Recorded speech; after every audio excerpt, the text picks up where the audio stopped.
Cando rematan as clases nos centros educativos ao mediodía, o máis habitual é que o alumnado volva para as súas casas.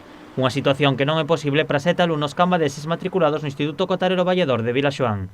A falta dun bus escolar obriga os escolares a agardar 3 horas polo transporte público da liña Santiago-Grove. Eles rematan as clases ás 2 da tarde e o seguinte autobús non é ata as 5:10. Non vimos ter máis de 3 horas a estes nenos e nenas sen comer, ou en todo caso eles o que teñen que facer é obligados a comer en Vilagarcía co incremento de gasto que supón para as familias, non?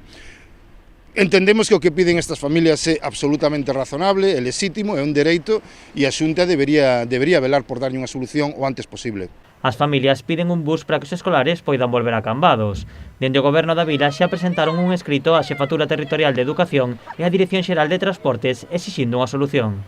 Nós, tanto a educación como a mobilidade, o que lle dicimos ou ben que habiliten algún medio de transporte ou ben que algunha liña lles permita esa de transporte de público de liña regular ou senón que fale, digamos, ca empresa adjudicataria do transporte nese instituto para que ou os desplace directamente a Cambados, que sería o lóxico, que sería o ideal, ou que lles permita subir no autobús no propio centro educativo en Vilagarcía para desplazalos cando menos a Vilanova. O centro ten unha liña de bus escolar que remata en Vilanova, pero que só poden utilizar os residentes neste municipio.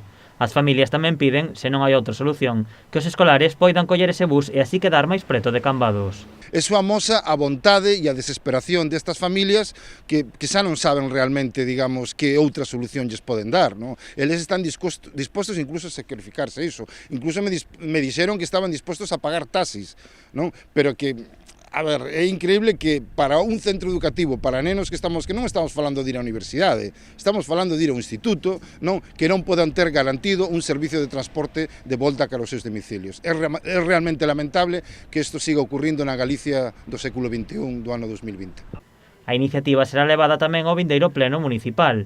Dende a Concellería de Mobilidade agardan que sexa aprobada por unanimidade e exixir así unha solución ás autoridades competentes.